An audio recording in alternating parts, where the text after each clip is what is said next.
C'est pour ça qu'on va commencer par ça. Comment est-ce qu'on peut acquérir la citoyenneté canadienne?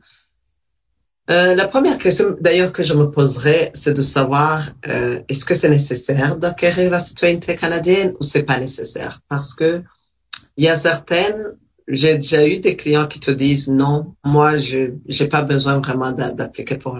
Même cette semaine, j'ai eu un client qui était en train de renouveler sa carte de résidence permanente. Et je lui ai posé la question, comme la personne vient de passer ici 5 ans, et puis je voyais que vraiment elle remplissait toutes les conditions. Je lui ai demandé, mais pourquoi est-ce que tu veux pas appliquer pour la citoyenneté? Il m'a dit non, pas encore. Parce que il y a certains pays où, par exemple, qui n'acceptent pas la double nationalité. Donc, et il y a des gens qui se disent, non, je veux pas perdre la nationalité de mon pays d'origine, donc je préfère la garder. Dans ce cas-là, ça devient un peu difficile. Mais pour la plupart où la double nationalité est acceptée, c'est toujours mieux d'avoir la citoyenneté canadienne. Vous le savez bien, pour plusieurs raisons que je vais pas commencer à énumérer ici. Vous savez les avantages. Alors, comment est-ce qu'on doit l'acquérir? La première condition, la plus importante, bien sûr, c'est d'être résident permanent. On peut pas sauter les étapes. Je peux pas arriver ici, étant par exemple étudiant international, et je vais appliquer pour la citoyenneté. Dernièrement, il y a des gens qui disaient justement avec la nouvelle mesure pour les anges gardiens, comme on appelle les anges gardiens, les personnes qui ont de la santé, qui ont aidé pendant la pandémie. Il y en a qui disaient qu'on nous a dit qu'on peut appliquer directement la citoyenneté canadienne. Non. Il faut toujours passer par la résidence permanente. Ça, c'est la première condition. La deuxième condition, c'est les obligations de résidence. Les obligations de résidence, ça veut pas dire que depuis que vous arrivez au Canada, vous pouvez pas bouger. Non. Ça signifie qu'il faut totaliser 1095 jours pendant les 3 dernières années. Et les 1095 jours, c'est quoi? Si vous calculez bien, c'est 365 fois 3. Vous allez trouver 1095 jours. C'est-à-dire qu'il faut vraiment totaliser pendant les 5 dernières années, au moins 3 ans au complet, ici au Canada. Donc, tu peux être sorti, il n'y a pas de problème, 1 mois, 2 mois, et tu reviens, mais la calculatrice on va le voir après, va générer ce total. Dès que tu vois que tu vas avoir les 1095 jours, c'est excellent, tu peux faire la demande. Alors, à ce niveau d'obligation de résidence, ce que je vais ajouter, c'est le fait que ça dépend. Il y a des personnes qui arrivent ici avec la résidence permanente. La personne qui arrive ici avec la résidence permanente, donc cette personne va compter juste les 3 ans.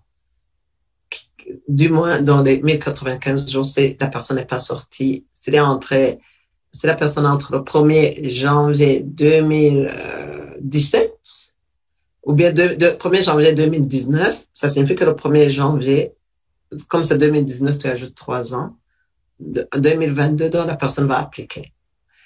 Mais si la personne est venue avec la résidence temporaire, comme les personnes protégées, ceux qui viennent avec comme demandeurs d'asile, la période justement de résidence avant la résidence permanente, mais attention, avec le statut de personne protégée, là, cette période est prise en compte. Seulement, c'est une demi-journée. Ce qui fait que si on verra après, vers la fin, je pense qu'on aura le temps de faire l'exercice sur la calculatrice. Si par exemple une personne est arrivée ici comme demandeur d'asile en 2016, la personne a eu l'avis de décision en 2017, le 1er janvier 2017, et la personne a la résidence permanente le 1er janvier, je considère les dates les plus faciles, le 1er janvier 2019, ça signifie que de 2017 à 2019, c'est 2 ans, donc la personne a un crédit d'1 année. Les 2 ans sont convertibles en 1 année. Même si tu as fait 5 ans comme personne protégée avant d'avoir la résidence permanente, donc ça va compter au maximum 1 année, pas plus. Donc c'est ça l'obligation. C'est important que les personnes comprennent cela. Et il y a des cas exceptionnels, des gens qui ont résidé à l'extérieur, mais qui étaient au service du gouvernement canadien. Ça, c'est un peu différent. Là, nous sommes en train de considérer les cas de manière générale, les gens qui sont restés ici. Les jours que tu es sorti, la calculatrice va les faire sortir. Donc, tu dois ajouter ces jours-là. Un autre élément très important, c'est la preuve de connaissance de la langue du français ou de l'anglais. C'est pas les deux. Donc, chacun va choisir la langue où il se sent confortable. Et cela s'applique seulement à ceux qui ont entre 18 et 54 ans. Au-delà, ils n'ont pas besoin de faire cette preuve de langue. Alors, ça peut être quoi? Ici, nous sommes des francophones. Dans ce groupe, nous sommes tous des francophones. Pour les anglophones, bien sûr, ils vont prouver leur connaissance d'anglais. Pour les francophones, c'est prouver votre connaissance de français. Et c'est quoi? Ici, vraiment, c'est là où moi, j'ai plusieurs questions. On va partager avec les autres collègues qui sont là, qui aident aussi pour l'application. C'est là où je vois plusieurs différences. Il y a certaines personnes qui te disent, oh, moi, j'ai fait ISL. Quand je suis arrivée, j'ai fait ISL. J'ai fait pendant une année. Est-ce que je peux présenter les résultats que j'ai eus ou bien l'évaluation que j'ai eue au YMCA? Non, c'est pas ça. Parce que toi, on te demande de prouver que tu maîtrises la langue française. Et pour prouver que tu maîtrises la langue française, c'est démontrer que tu as fait tes études en français et au moins le niveau secondaire. Et le niveau secondaire, donc, c'est pour ça que tu peux donner soit un diplôme de ton pays d'origine, que le diplôme soit du secondaire ou de l'université, il n'y a pas de problème.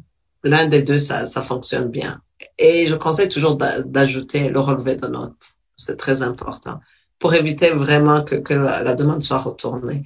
S'il y a des demandes qui sont retournées, souvent, c'est les demandes de citoyenneté. Il suffit d'oublier quelque chose, juste un petit rien. La demande est retournée. Donc, c'est pour ça vraiment qu'il faut faire attention, maximiser ses chances, surtout que quand ça retourne, quand tu avais, par exemple, les gens qui ont des familles, quand tu avais un enfant qui avait 17 ans et quelques, quand la demande est retournée, des fois, il tombe à 18 ans et tu seras obligé de payer 630 au lieu de $100. Donc, vous comprenez, c'est important vraiment de bien s'y prendre pour que la demande ne soit pas retournée. La preuve de connaissance, c'est ça. Alors, pour les personnes qui n'ont pas ce diplôme, ils peuvent passer des tests de langue.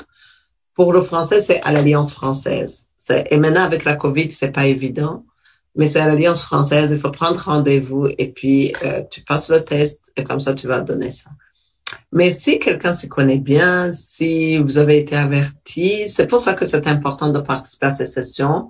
Ou bien si vous avez un membre de la famille ou un ami qui est dans une situation telle que, par exemple, il n'a pas fini le secondaire. Parce qu'il y en a des gens qui arrivent ici, ils n'ont pas terminé le secondaire. Ils arrivent, leurs amis les connectent à des emplois ou bien ils ont la chance de trouver un emploi, c'est une bonne chose. Mais au moment de la citoyenneté, ces gens vont être coincés parce que la personne est en train de travailler, mais elle n'a pas de preuve de langue. Dans ce cas, si la personne le sait avant, elle peut aller ou bien la personne peut aller finaliser le niveau secondaire, que ce soit à Carrefour ou bien à la cité. Comme ça, vous y allez et vous obtenez votre diplôme du secondaire. Et voilà, vous avez vraiment tous les atouts pour pouvoir demander votre citoyenneté. C'est très important. Alors, si vous n'avez rien de tout ça et que vous dites je suis mieux en anglais, vous allez donner les résultats, peut-être vous allez donner les preuves que vous avez suivies, par exemple les cours d'ISL et que vous aviez le niveau au moins 4. Mais là, ça signifie que vous basculez vers l'anglais. Donc, vous allez passer en anglais parce que vous n'avez pas prouvé que vous êtes capable que vous n'avez pas la compétence en français. Alors, ce qui est important aussi, c'est les documents qu'il faut joindre. Je vais voir ici, pour ceux qui ont fait le secondaire au Canada, est-ce que le diplôme est suffisant? Absolument. Ceux qui ont fait le secondaire au Canada, c'est correct. Que ce soit au Canada ou à l'extérieur, c'est correct. L'essentiel, c'est que ce soit un diplôme du secondaire ou d'université, au Canada ou à l'étranger. Ça, c'est correct. Alors, les documents importants, les documents à réunir, c'est quoi? Il y a plusieurs documents. La première chose d'abord à laquelle il faut penser, c'est les passeports. Les passeports, parce que premièrement, vous allez le voir, je vais afficher tantôt le formulaire. Je préfère qu'on finisse avec la présentation. Pour la liste de contrôle, on vous demande absolument de mettre la copie du passeport. Ça, c'est la première chose. Et la deuxième chose, sur le formulaire de demande, il y a quelque part où on vous demande de mettre les informations sur tous les passeports que vous avez détenus ici au Canada, depuis votre entrée, donc pendant les 5 dernières années. Alors, c'est important de garder les copies. Il y a certains cas qui arrivent que les gens vous voyez ceux qui viennent comme demandeurs d'asile, quand vous arrivez à la frontière, on vous prend les passeports. Mais quand vous signez pour la résidence permanente, on vous remet vos passeports. Ça peut arriver qu'il y ait une erreur sur un membre de la famille qui n'a pas eu le passeport. Mais quand même, vous avez la copie qu'on vous a remise. Cette copie, il faut bien la garder parce que vous aurez besoin de ces informations pour compléter le formulaire, même si le passeport est expiré. Vous en aurez besoin. Des fois, quand vous allez chercher le titre de voyage, on peut vous prendre le passeport parce qu'il est expiré, mais gardez toujours une copie. C'est important parce que sur le formulaire, vous aurez besoin de mettre le numéro du document, la date de délivrance et la date d'expiration. Et c'est ça qui va vous aider pour compléter tout le formulaire parce qu'à un certain moment, il faut justifier, si par exemple, c'est une période qui a été vide, il faut justifier cette période, dire, le mentionner, ne pas le laisser comme ça mentionner, voilà, entre telle date et telle date, je n'avais pas de passeport. Parce que, à supposer que le premier passeport a expiré le 1er octobre 2020 et que vous avez eu un titre de voyage, par exemple, ou bien vous avez renouvelé votre passeport le 1er novembre 2020, il faut justifier ce mois-là, dire, voilà, pendant ce mois-là, je n'avais pas de passeport, je n'avais pas de titre de voyage. Sinon, ils peuvent considérer que c'est un gap que tu as fait exprès pour ne pas donner un document justement qui peut servir de référence pour vérifier tes sorties et tes entrées. Est-ce que les jours qu'on a passés au Canada avant la décision pour les personnes, on ne les compte pas? On ne les compte pas. Pas du tout. Les jours passés au Canada avant la décision ne sont pas comptés. C'est ça. Donc, il faut juste le considérer depuis la décision. Quand je parlais des documents, je vais ajouter quelque chose encore. Je vais ajouter les autres documents d'identité. Là, on a parlé du passeport, mais il y a aussi les autres documents d'identité. Pour l'Ontario, presque pour tout le monde d'ailleurs, c'est pour tout le monde. Ça peut être quoi? Ça peut être le permis de conduire, ou bien pour l'Ontario, la carte photo de l'Ontario. Vous voyez la carte qui est rose? La carte photo de l'Ontario, c'est ça. Les deux sont des documents vraiment très importants. Ou bien, en plus de ça, tu vas ajouter la copie de la carte santé. Alors, pour les enfants, des fois, qui n'ont pas l'âge, qui sont mineurs, il n'y a pas de photo sur la carte santé, mais vous pouvez joindre les documents scolaires. Il faut ajouter les documents scolaires sont des preuves qui vont donner. Ça ajoute une identité pour l'enfant, c'est ça. Quand l'enfant peut avoir une carte de scolaire, là, c'est encore mieux parce qu'il y a des photos. Ok. Un autre élément important, c'est la déclaration des revenus. Parce que vous allez voir que sur le formulaire, on vous demande est-ce que vous avez fait votre déclaration durant les dernières années et vous devez cocher les années que vous étiez ici, que vous devriez faire la déclaration. Il faut cocher et puis indiquer si vous avez fait la déclaration ou pas. Bien sûr, il faut aussi réussir le test de citoyenneté pour les moins de 55 ans. Voilà, ça c'est ça vraiment les informations de manière globale pour la première partie qui concerne comment faire la demande, quand faire la demande. Après, on va voir le formulaire par après, on va le projeter. Je pense que j'ai essayé de répondre aux questions qui s'y réfèrent. Attends, je vais voir s'il y a un nom. Je pense que toutes les questions ont été répondues jusqu'ici. Alors, on peut continuer. Alors, maintenant, vous avez fini. Vous avez tout réuni, vous avez fait la demande est acceptée. Excellent. Alors, il faut passer à l'autre étape. Quand elle est acceptée, mais sachez que l'acceptation de la demande, c'est quoi? C'est l'accusé de réception, en fait, qu'on va vous envoyer. Et l'accusé de réception, ça vient pas... tu vas pas poster ça aujourd'hui pour avoir l'accusé de réception dans une semaine ou dans un mois. Des fois, l'accusé de réception peut venir après 4 mois, surtout maintenant avec la COVID. Avant la COVID, des fois, c'était autour de 2 et demi, 3 mois presque, entre 2 et 3 mois. Mais cette fois-ci, avec la COVID, des fois, ça peut aller à 5 mois. Oui, ou même 6 mois, j'ai vu des cas. Donc, c'est pour cela que quand vous envoyez par la poste, il faut toujours garder une preuve que vous l'avez envoyée et comme ça, vous êtes tranquille. Dès que vous avez la lettre d'accusé de réception, il faut vous mentionner qu'il faut commencer à étudier, à suivre le guide, découvrir le Canada qui est disponible en ligne. Et là, vous pouvez le télécharger. Parce que c'est ce livret, avant, on les avait, qui étaient disponibles en version papier. Il y en a même maintenant dans nos bureaux, mais comme avec la COVID, maintenant, c'est mieux vraiment de travailler en ligne. Il faut juste le télécharger, le document Découvrir le Canada. Vous le téléchargez, voilà le lien. Même si vous allez sur Google, vous allez le trouver. Découvrir le Canada, vous le téléchargez de préférence en PDF. Je le préfère toujours en PDF. Et comme ça, vous commencez la lecture parce que c'est vraiment comme vous allez le voir, il y a pas mal de matière dedans. Et chaque partie, il y a des questions là-dessus. Donc, si t'as pas fait la lecture, ça devient compliqué de pouvoir s'en sortir. Et même les exercices qu'il faut faire, ça devient plus facile quand t'as fini de faire la lecture. Les exercices deviennent plus faciles. Tu vas t'entraîner plus facilement. C'est ça, donc les premières étapes, c'est exactement cela. Bien sûr, les aînés n'ont pas à étudier Découvrir le Canada. Toutes les personnes qui ont 55 ans et plus. Jusqu'ici, je me dis que ça va. Est-ce qu'il y a quelqu'un qui aurait une question avant qu'on commence à voir les types de questions? Non, je pense que non. Vous pourrez poser les questions après. Alors, maintenant, vous commencez à vous préparer. Vous avez téléchargé le livret Découvrir le Canada. Et vous allez voir, après la lecture, vous allez commencer à voir les questions qui commencent à se préparer. Là, j'ai donné juste un exemple que vous allez trouver dans les liens que vous allez voir après. Par exemple, voilà, on vous donne une question comme ça, c'est des questions à choix multiples. Après une élection fédérale, quel parti forme le nouveau gouvernement? Voilà. Et vous avez à choisir parmi les 4. Le parti qui compte le plus de représentants élus? Est-ce que c'est la reine elle-même qui choisit n'importe quel parti? C'est le gouverneur général qui propose une loi?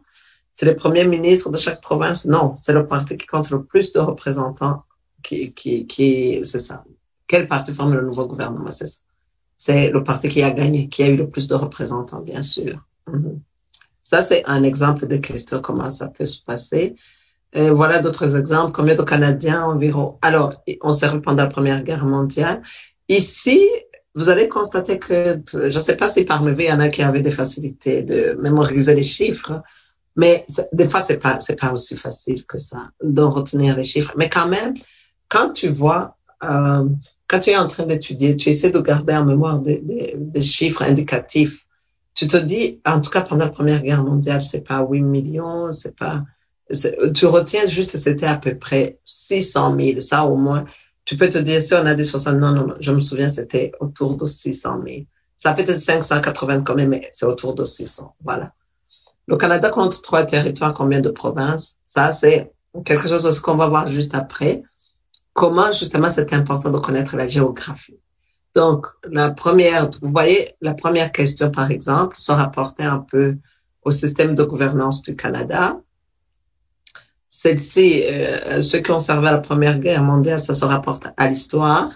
Et la troisième se rapporte plus à la géographie. Donc, c'est vraiment une question de toucher à tout, que ce soit l'histoire, la géographie, le système de gouvernance et le système de justice et les symboles canadiens. Et puis, la charte aussi, les droits et les responsabilités. C'est ça que vous allez constater. Donc, après avoir vu ces exemples de questions, voilà. On va voir alors, comme je le disais, certains éléments importants qui vont faire partie du test. Il y a la partie qui concerne les droits et responsabilités, comme je le disais, et puis on va voir au fur et à mesure les autres. Là, les questions qui s'y rapportent, vous allez voir que c'est des questions qui se rapportent à tout ce qui concerne la Charte canadienne des droits et libertés. Et ces questions, ça peut concerner quoi? On peut vous demander, est-ce que parmi ces énoncés, qu'est-ce qui fait partie de nos libertés, de nos droits et libertés canadiennes. On met une question sur la religion, sur promener son chien, sur sortir du Canada et revenir, etc., etc. Le tout est d'avoir retenu les éléments importants ici. C'est question de retenir les mots-clés. Il y a la religion, les religions, croyances, opinions, ça va ensemble. Les questions de réunion, d'association. Question de s'établir et de circuler. Le droit des peuples autochtones, les langues officielles et le multiculturalisme. Quand tu as retenu ces éléments clés, tu peux pas rater cette question. Religion, race, donc association, peuple autochtone, langues officielles, multiculturalisme. Ça, c'est très important. Bien sûr que la date de 1982 est une date aussi à retenir, la date de l'adoption de la Charte canadienne des droits et libertés. Vous allez voir tantôt comment il y a pas mal de dates qu'il faut retenir, bien sûr. Concernant les responsabilités, oui, il y a certaines responsabilités. Automatiquement, tu sais que quand tu deviens citoyen, il y a la question de voter aux élections qui va venir. Ça, c'est une responsabilité. Mais aussi en tant que Canadien ou toute personne qui va au Canada, il y a le respect des lois. Ça, c'est la première chose, bien sûr. Répondre aux besoins des siens, absolument. Donc, voter. Et offrir de l'aide aux membres de la communauté. C'est pour ça que vous avez déjà vu qu'au Canada, le bénévolat, c'est quelque chose de très, très important. Et bien sûr, la protection du patrimoine et de notre environnement. Ça, c'est quelques responsabilités les plus importantes. Les autres, vous allez les découvrir avec votre lecture. Mais les plus importants, c'est ça. Le respect de la loi, participer aux élections, subvenir aux besoins, respecter l'environnement. C'est ça les éléments certains éléments les plus importants. Alors, en plus de ça, comme je disais, il y a les droits et libertés, il y a la question d'histoire. Comme je vous ai dit, après, il y aura la géographie, après, il y aura le système de gouvernance, il y aura les symboles, il y aura aussi les signes de bravoure, les questions des gens qui se sont démarqués au niveau de la bravoure au niveau du Canada. Quand on parle d'histoire du Canada, automatiquement, vous allez le voir dans Découvrir le Canada, mais automatiquement, vous pensez à trois peuples fondateurs. Les Autochtones, les Français et les Britanniques. C'est pour ça que le Canada est bilingue, français et britannique. Et les Autochtones, bien sûr, qui sont les premiers de ce pays. Alors, le peuple autochtone, bien sûr, vous allez comprendre qu'il y a des subdivisions aussi. Il y a les Premières Nations qui sont presque 65% des peuples autochtones. Les Inuits, quand tu vois Inuit, je pense qu'il y a une question même qui se réfère à ça, qui dit Inuit, ce que ça signifie. Est-ce que ça signifie, ça vient de quoi? C'est inuktitut. Voilà. Et eux, ils sont pas très nombreux, c'est 5%. Mais il y a les métis aussi qui proviennent du métissage entre les Européens, les Français, les Britanniques et les Autochtones. Et ils sont pas mal nombreux, ils sont dans 30%. Alors, il y a aussi un autre peuple, les Acadiens, qui sont les descendants des colons français, mais qui se sont établis dans la partie maritime. Les maritimes, on va les voir tantôt sur la carte géographique du Canada. Vous allez voir où c'est. Donc, c'est les descendants qui sont établis dans la partie des maritimes côté Est. C'est ça, c'est les Acadiens. Je pense que vous avez déjà entendu parler d'Acadiens. Peut-être vous ne saviez pas de quoi il s'agit. Alors, toujours dans le cadre de l'histoire, il y a des dates importantes que vous aurez à retenir, bien sûr.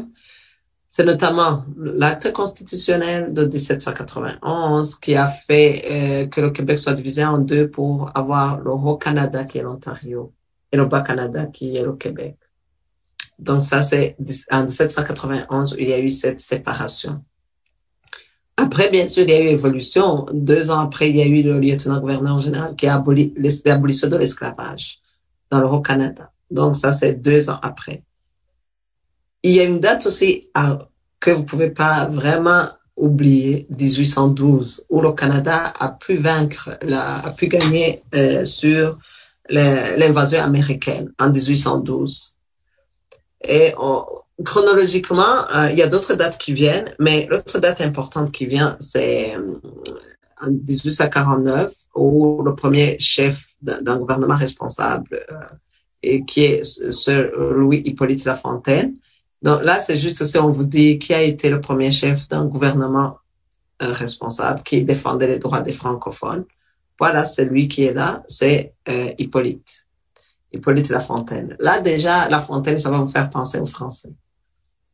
Oui, c'est ça. Même si on dit la langue de Molière, on sait aussi Lafontaine a joué un grand rôle dans la langue française. Donc, son nom, déjà, ça va vous faire penser à quelque chose.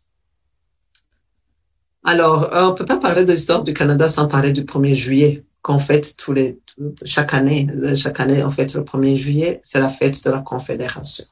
C'est la Confédération parce que le Canada est fédéral, mais le Canada n'a pas toujours été fédéral. Vous voyez, c'est l'histoire, le pays s'est construit au fur et à mesure comme tous les autres pays. Mais le 1er juillet 1867, c'est là où l'acte est né de l'Amérique du Nord, où le Canada a été réellement créé comme Canada, pas avec toutes les provinces, mais il y avait 4 provinces au début. Il y avait l'Ontario, que vous avez vu, qui était le Haut-Canada, et puis le Québec, le Nouveau-Brunswick et la Nouvelle-Écosse. C'était juste les 4 provinces. Et bien sûr, ça a été créé avec le premier ministre du Canada, Macdonald. Là, alors, personne ne peut oublier, Macdonald, on le voit tout le temps. C'est le premier ministre. C'est le premier PM, comme on dit, premier ministre du Canada. On ne peut pas l'oublier. Alors, cette confédération, qu'on appelle ce Dominion, s'est élargie au fur et à mesure. Les autres se sont joints. Ces dates-là, c'est difficile vraiment de les retenir. La Colombie-Britannique est entrée telle année, le territoire du Yukon sont entrés telle année. Mais l'important quand même, c'est de savoir, il y a les 4 qui ont commencé en 1867, et après, le dernier a entré, c'est le Nunavut, qui est entré en 1999. Parce que parmi les questions, il y a une question qui est comme ça. Là, ça devient facile. Tu retiens le Nunavut, tu retiens au moins les 4 qui ont commencé, c'est très important. Et tu retiens le nom du premier ministre du Canada. Alors, je vous parlais justement de l'importance des découvertes, de se démarquer, voilà. Il y a par exemple là, le style de peinture reproduisant des paysages, donc ça c'est l'exemple. Le sport national qui est le hockey, qui est le symbole de la lutte contre le cancer ici, c'est Terry Fox, qui a le symbole pour la lutte contre le diabète, c'est avec la création de l'insuline. Frédéric Banting et Charles Best. Pour le téléphone, c'est Bell. Pour la motoneige, c'est Bombardier. Donc, vous voyez, c'est des mots un peu qui ressemblent. Bell, tout le monde voit Bell, c'est le téléphone. Bombardier, motoneige, ça sonne aussi. Terry Fox, le cancer. Le sport national, c'est le hockey. Donc, ça, c'est pour montrer qu'il y a un pays n'est pas seulement marqué par son histoire, sa géographie, sa politique, mais il y a aussi je dirais, ces actes de bravoure. Vous allez même le voir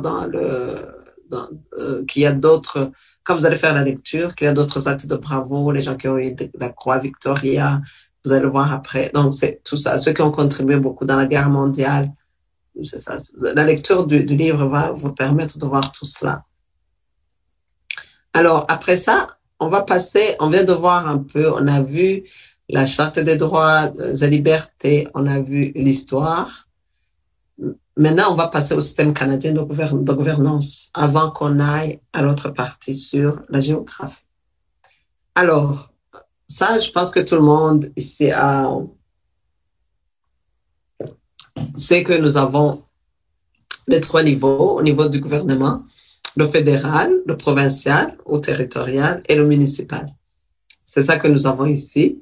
Et puis, on sait qu'on a des députés au niveau fédéral, des députés au niveau provincial, le maire et les conseils municipaux au niveau du municipal.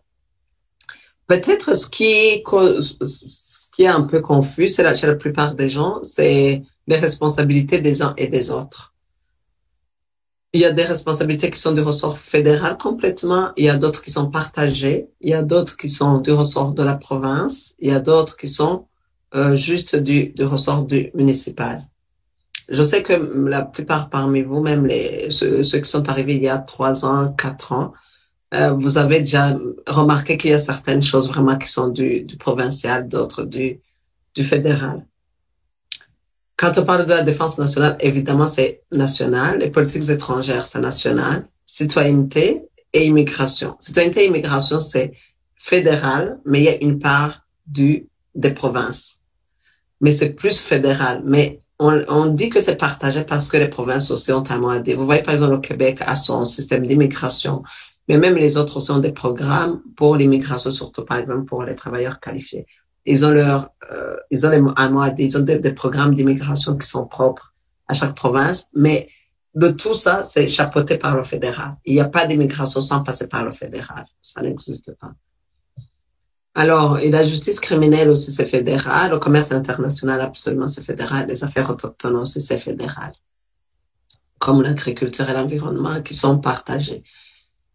L'éducation, vous le savez, c'est provincial. Si vous êtes en Ontario, que vous devez appliquer et que vous allez faire l'université ou le collège, vous devez demander de l'aide financière. C'est l'éducation, c'est du ressort de la province. Vous voyez, même maintenant avec la COVID, chaque province a sa réglementation. Dans telle province, au Québec, les élèves peuvent être en train d'aller à l'école. Au moment où l'Ontario, ils sont pas en train d'aller à l'école. Donc, c'est vraiment du ressort provincial. Même les soins de santé, vous voyez les cartes. Si vous passez d'Ottawa à Gatineau, vous allez changer de carte de santé aussi parce que c'est provincial. C'est typiquement provincial. Et c'est comme les permis de conduire. Les permis de conduire aussi, c'est provincial.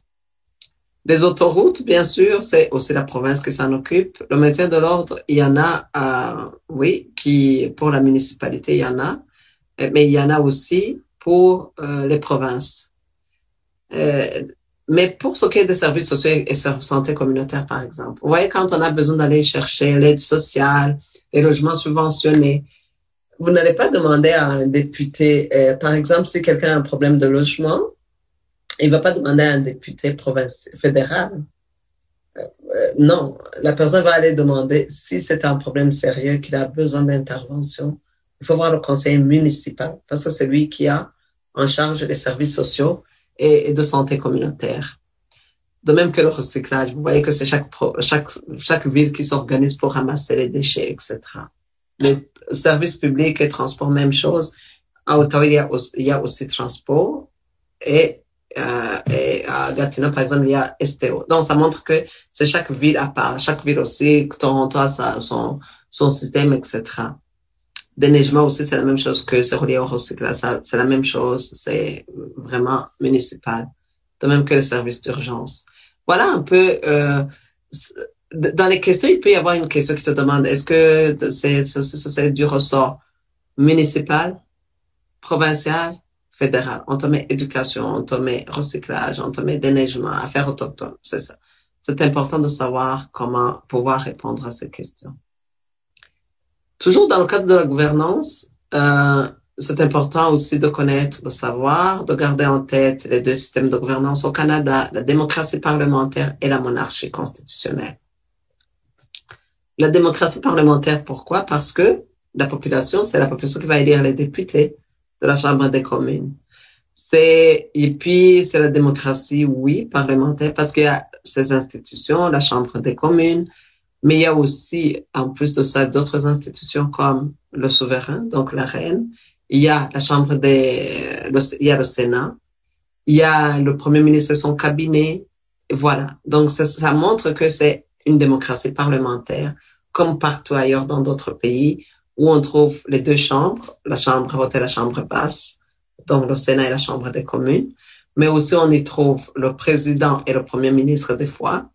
Et s'il n'y a pas de président, à la place du président, il y a la reine, il y a le Premier ministre, bien sûr. Mais vous voyez, c'est presque la même chose. C'est vraiment une démocratie parlementaire qui est basée sur les élections que le peuple a fait. Et bien sûr que les sénateurs sont nommés ici, ils ne sont pas élus. Ils sont nommés par le gouverneur général sur recommandation du Premier ministre. Alors, on parle de démocratie parlementaire, mais justement, c'est la particularité du Canada, c'est parce qu'il y a les deux systèmes. Ailleurs, vous allez trouver soit la monarchie ou la démocratie parlementaire. Mais ici, il y a les deux. La monarchie constitutionnelle, parce que le chef d'État est le souverain héréditaire de la reine. Donc, c'est elle, le symbole de la souveraineté canadienne. C'est pour ça qu'il y a une distinction donc du chef d'État, le souverain, chef du gouvernement, le premier ministre. Alors, comme la reine n'est pas ici, elle est en Angleterre, bien sûr, elle a un représentant qui est le gouverneur général. Et puis, même au niveau des provinces, c'est la même chose, nous avons des lieutenants-gouverneurs généraux pour les provinces. Donc, vous voyez, c'est ça. Et chaque fois, il est nommé comment? Le souverain, plutôt le gouverneur général. C'est toujours par la reine qui la nomme, mais la reine ne peut pas savoir comment ça fonctionne. C'est sur recommandation du premier ministre, bien sûr, et ils ont un mandat de 5 ans. Ça, quand même, ça vous permet d'avoir certaines notions. Quand vous allez faire la lecture, ça va être plus facile pour vous. Alors, qui dit démocratie parlementaire dit aussi élection. Les élections fédérales ici se font tous les 4 ans. Et il y a cette question, je pense que tout le monde va trouver, combien de circonscriptions? C'est 338 au Canada. Il y a 338 zones électorales. Et qu'est-ce qui se passe? Le chef du parti, comme vous avez vu dans les questions antérieures, le chef du parti qui a eu le plus grand nombre de sièges, c'est lui qui devient le premier ministre. Alors, qui va devenir le chef de l'opposition? Ça aussi, c'est très important à savoir. Et savoir que veut dire gouvernement majoritaire, gouvernement minoritaire. Majoritaire, c'est quand le parti qui est au pouvoir a au moins la moitié des sièges à la Chambre des communes. Alors que s'ils n'ont pas la moitié, ils deviennent un gouvernement minoritaire. Et bien sûr, ils sont limités au niveau de la prise de décision. Donc, c'est ça. Et juste en guise de rappel, les 3 grands partis maintenant, c'est le parti bien sûr libéral de Justin Trudeau, et puis nous avons le parti conservateur, et qui est le chef de l'opposition, et le nouveau parti démocratique, le NDP. Bon, après avoir vu ce système de gouvernance, qui dit gouvernance va aussi avec la justice. Vous allez voir dans le livret qu'il y a des questions de justice, on vous dit quel est le rôle des tribunaux, le rôle de la police, est-ce qu'il y a des tribunaux à tous les niveaux? Oui, au niveau fédéral, il y a la Cour suprême, qui est le plus haut tribunal du pays. C'est à la question, qui est le plus haut tribunal du pays, c'est la Cour suprême, c'est comme dans tous les pays. Au niveau des provinces, il y a les cours et tribunaux aussi. La police est chargée de quoi? Sécurité des gens, c'est ça. Et puis, on a plusieurs polices, comme on a vu, la police au niveau, la gendarmerie royale, au niveau fédéral, la police provinciale, le service de police municipale. C'est pour ça que même quand on a des infractions, par des tickets, ça dépend. Si c'est un ticket de l'Ontario, des fois, vous devez aller à Constellation, à l'ouest. Mais si c'est un ticket de la municipalité d'Ottawa, vous allez à Laurier, par exemple. Donc, vous voyez, on a plusieurs niveaux à ce niveau. Mais pour par exemple, les questions de sécurité, de vérification judiciaire, c'est bien sûr la GRC. Ouais. On a parlé aussi des symboles canadiens. Les symboles canadiens, chaque pays a des symboles qui sont reliés aux institutions. Donc ça, c'est aussi quelque chose de très important. Il y a la couronne du Canada. Vous allez voir sur tous les documents officiels, vous verrez ça. Vous le verrez aussi sur certains, entre tout ce qui est officiel, il y a la couronne du Canada. Et le drapeau canadien, bien sûr, qui est un des symboles les plus courants aussi. La feuille d'érable qui nous fait penser aux Premières Nations. La fleur de lys qui fait référence à la France. Vous voyez, c'est lié à l'histoire, en fait. Et les armoiries et la devise. Alors, il y a une question que vous allez voir dans les exercices que vous allez voir, où on dit amare usque admare. Qu'est-ce que ça signifie? Est-ce que ça signifie dos aussi, de l'est à l'ouest ou de... Non, c'est d'un océan à l'autre. Et c'est la fierté pour la Première Guerre mondiale. Même les édifices du Parlement, c'est pas pour rien que les gens les considèrent comme un lieu de tourisme. Les gens aiment aller visiter les édifices du Parlement, c'est aussi un symbole. Il y a aussi le castor qui est un symbole de la France et les langues officielles qui est aussi un symbole important, le français et l'anglais, le bilinguisme, même si des fois c'est entre guillemets.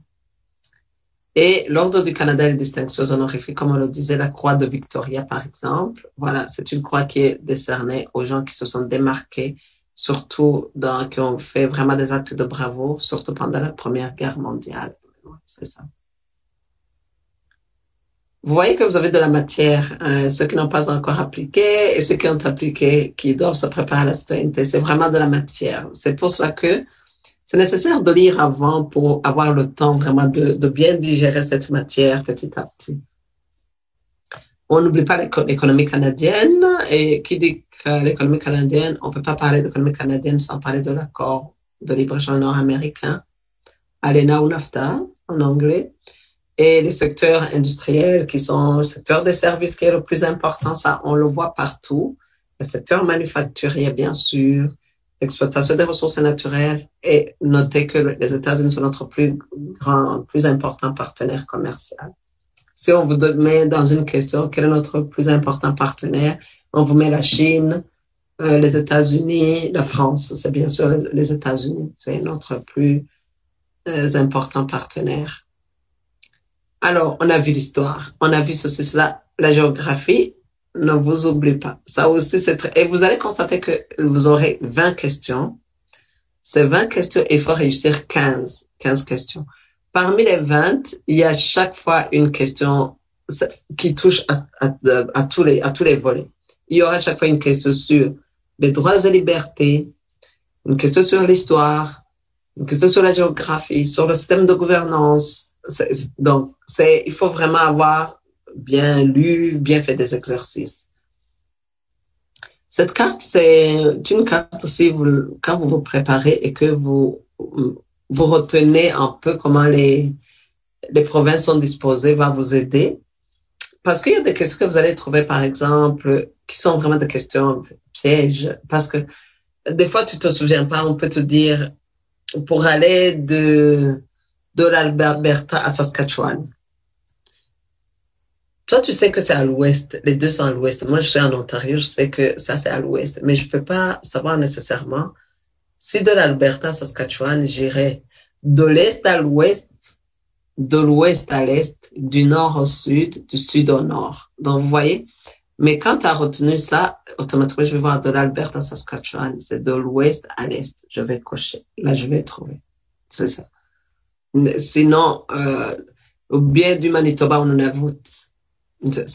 Si vraiment t'as pas la carte en tête, tu peux pas, ou bien si t'as pas étudié, tu peux pas inventer ça, te dire, oh, je sais que tu peux savoir que le Nunavut est en haut, mais tu peux, territoire du Nord-Ouest et le Nunavut, qui est à l'est de l'autre, à l'ouest de l'autre. Vous voyez, c'est important. Et retenir les provinces, la Nouvelle-Écosse, la province de Maritime, Nouveau-Brunswick, etc. On va voir un autre tableau qui va vous permettre de voir les villes, les capitales, c'est ça. Donc, ça vous permettra de voir justement les capitales pour chacun de cela. Le Québec, voilà. Donc, vous voyez les capitales, l'Ontario, les provinces des Prairies, l'Alberta, voilà, la Colombie-Britannique, c'est ça. Donc, il faut retenir aussi. Parce que des fois, on te dit Regina. Bon, ok. Si tu as une amie ou un ami là-bas, tu vas te dire, oh, Regina, Saskatchewan. Mais il y a d'autres, Halifax, tu te diras, Halifax, c'est où? C'est en Nouvelle-Écosse. Victoria, c'est où? Donc, tu vois, c'est important de savoir tout cela, les villes. Et puis, comme on a dit tantôt, on parlait des régions, savoir qu'il y a les provinces des prairies, du centre, de côte est, etc. Voilà. Donc, on est vers la fin. Voilà, les liens, vous les avez. La préparation de la demande, c'est un lien. On peut aller sur le site et le retrouver. Le voici. Le guide, comme je vous ai dit, je peux vous mettre ça dans le chat, mais vous pouvez aussi le télécharger comme vous voulez. Et les exemples de questions, voilà. Les exemples de questions sur le site d'IRCC, il y en a, mais c'est très peu. Vaut mieux chercher des exemples comme les exemples qu'on a dans Your Library, Citizen Test Questions. Et là, on fait la sélection. Je sais pas si vous voulez que je continue. Je voulais un peu stopper sur ça et voir si je peux ramener l'autre. Je veux ramener le formulaire de demande de citoyenneté. Voilà. C'est ça que je voulais ramener. Une seconde, je le cherche où je l'ai mis, le formulaire là. Où? Je pense que ça doit être ça. Hum, Je suis en train de le voir. Ok, d'abord, je vais partager ça. Ça doit être la calculatrice d'abord. Mhm. Ok. Ici, on me dit que la session est déjà expirée. Est-ce que vous voyez le... Oui, je pense que vous le voyez. Vous voyez la calculatrice de la période de résidence?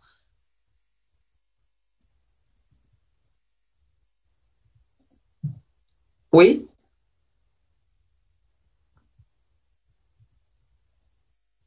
Voyez-vous la calculatrice? Je me dis que vous voyez. Oui, je vois que... Oui, c'est bon. Parfait. Merci Ariel, merci Nadine. OK. Alors, la calculatrice de la période de résidence, c'est ça que vous allez utiliser. Merci Caroline. C'est ça que vous allez utiliser pour faire votre calcul. Celle-ci, je sais pas, ça n'a pas expiré, je pense. Voilà.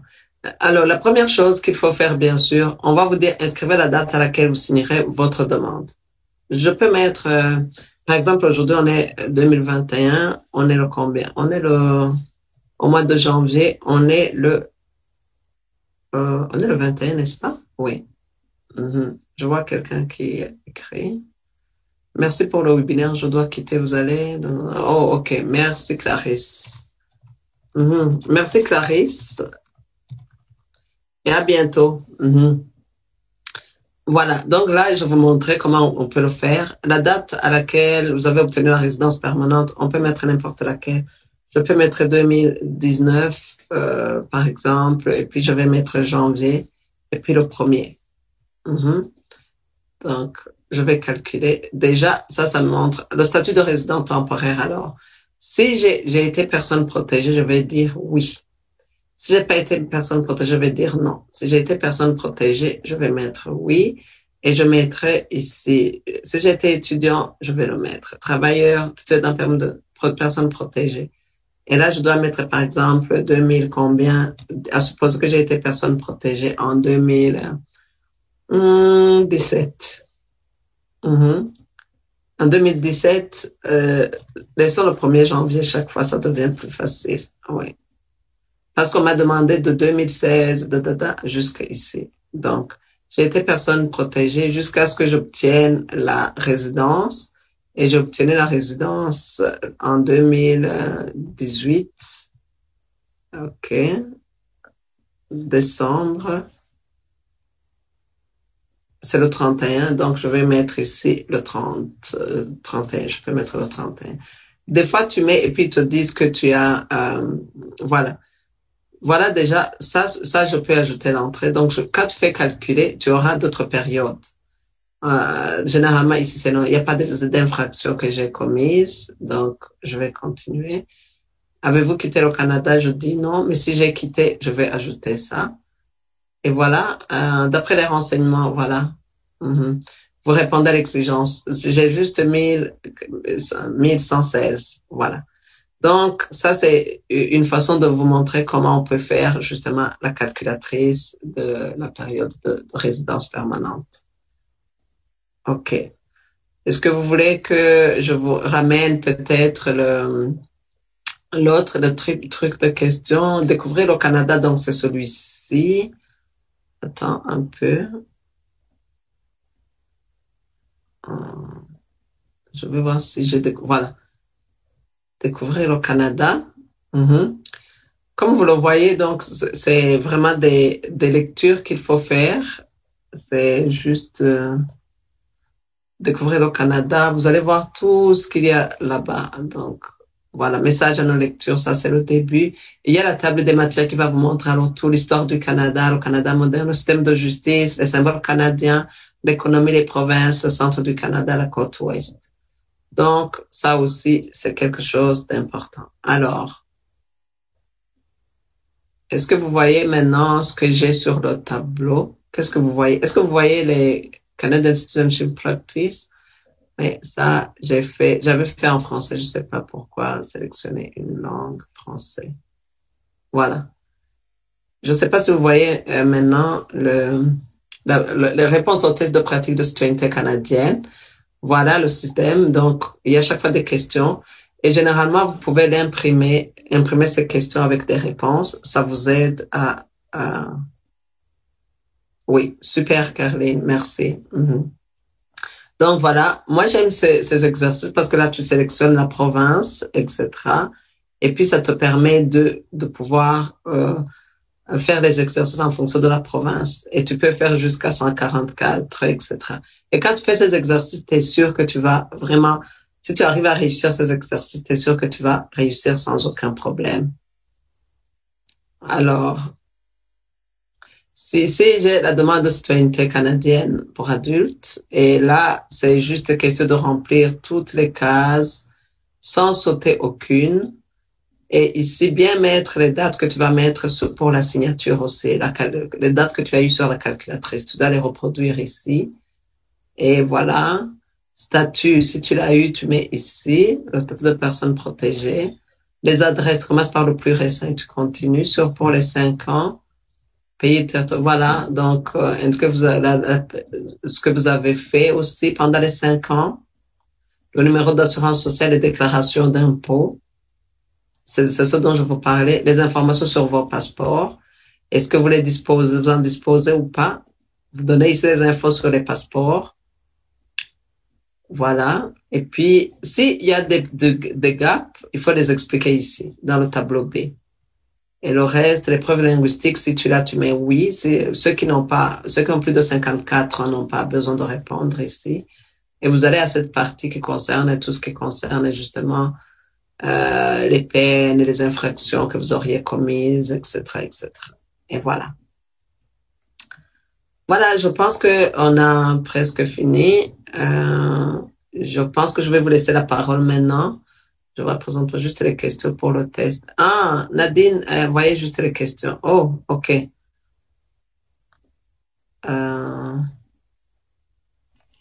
J'étais en train de vous montrer. La dernière, c'était le formulaire, n'est-ce pas? Oui, c'est ça.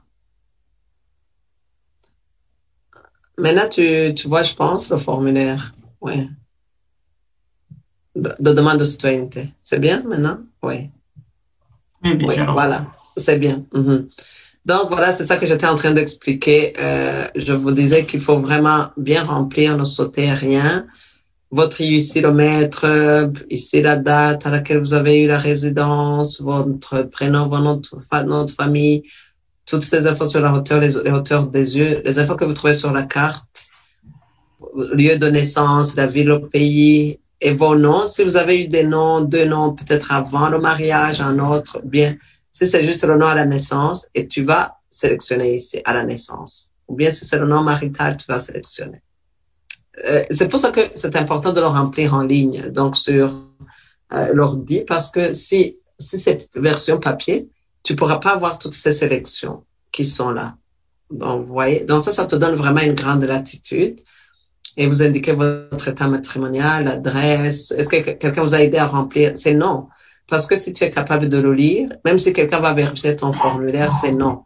Il y a personne qui t'a aidé à le remplir, c'est toi-même. La personne qui va t'aider à vérifier, c'est juste un appui que la personne vous apporte. La calculatrice, bien sûr, c'est ça. Vous allez cliquer ici pour la calculatrice en ligne. Et puis, vous allez cocher là. Et puis, vous mettez les dates, comme j'ai dit, que la calculatrice vous a produites. Vous les mettez ici. Et le statut, c'est ce que je disais qu'il faut le marquer là. Si vous avez eu un statut avant, vous le mettez ici avant la résidence permanente. Et puis, les copies, ici, c'est une des adresses des 5 dernières années et mettre ici.